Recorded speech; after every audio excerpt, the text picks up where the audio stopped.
நமஸ்தே viewers. இப்ப நம்ம பார்க்க போறது விஷாரத் பூர்வாத்தோட தேர்ட் பேப்பர், அதாவது தமிழ் பேப்பர். இதுல 2 புக்ஸ் நமக்கு இருக்கு.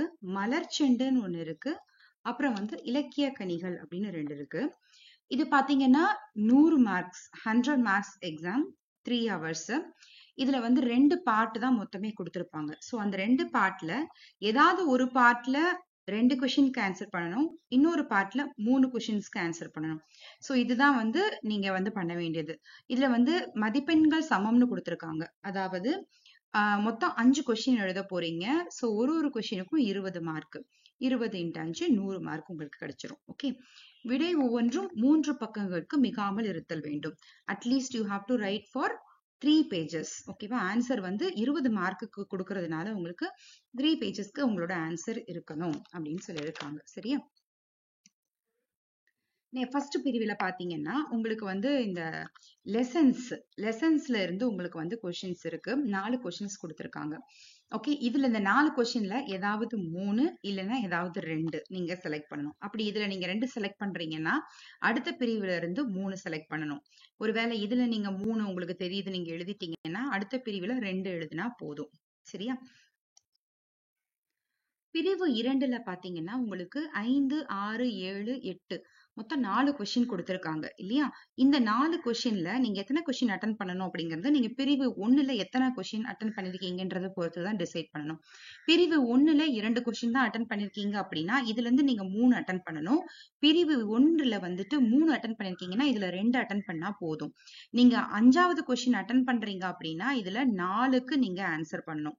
4 இதுக்கு ஆன்சர் பண்ணணும். ஒன்னொன்னுக்கும் 5 மார்க். சரியா? இடம் சுட்டி பொருள் விளக்கம் தருக. 5வது டாபிக் இடம் சுட்டி பொருள் விளக்கம் தருக. அதாவது நம்ம இந்தியில பாவார்த்தம் எழுதுறோம் இல்லையா? அத மாதிரி ஒரு கவிதையோட லைன் கொடுத்திருப்பாங்க. அது என்ன கவிதை, யார் எழுதுனது, அப்புறம் அதோட விளக்கம், அதெல்லாம் நம்ம கொடுக்கணும். சோ அதுதான் இந்த 5வது. 6வதுல பார்த்தோம்னா ஒரு லெசனை கொடுத்து அந்த லெசனை விளக்கம் கொடுக்க சொல்லியிருப்பாங்க. சரியா? சோ இதுல இருந்து நீங்க எத்தனை செலக்ட் பண்றீங்கன்றது ப்ரீவியஸ் இதை வச்சுதான் நம்ம டிசைட் பண்ணணும்.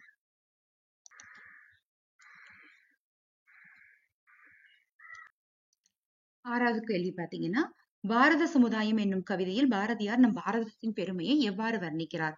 இந்த பாரத சமுதாயம் அப்படின்ற கவிதையை படிச்சு பார்த்து நீங்க அதுல எப்படி எல்லாம் பாரத நாட்டினுடைய பெருமைகளை வர்ணிச்சிருக்காரு அப்படின்றத நம்ம எழுதணும். 7வதுல பாருங்க, கண்ணகி பாண்டியன் சபையில் வழக்குரைத்த நிகழ்வை எழுதுக.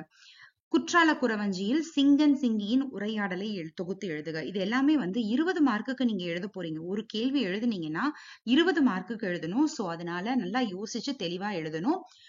ஒரு 3 பக்கங்களுக்காவது நீங்க எழுதினாதான் நமக்கு அதுக்கான மதிப்பெண்கள் நமக்கு கிடைக்கும். சரியா? சோ தமிழ் பேப்பரை பொறுத்த வரைக்கும் கொஞ்சம் புக்ல படிக்கிறது கொஞ்சம் கஷ்டமா தான் இருக்கும். நீங்க கைட்ஸ் யூஸ் பண்ணீங்கன்னா கொஞ்சம் ஈஸியா படிக்க முடியும்.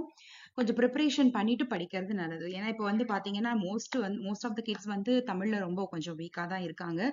சோ அதனால தமிழ் பேப்பர் படிக்கும் போது ரொம்ப கவனமா தியானத்தோட படிக்கிறது ரொம்ப நல்லது.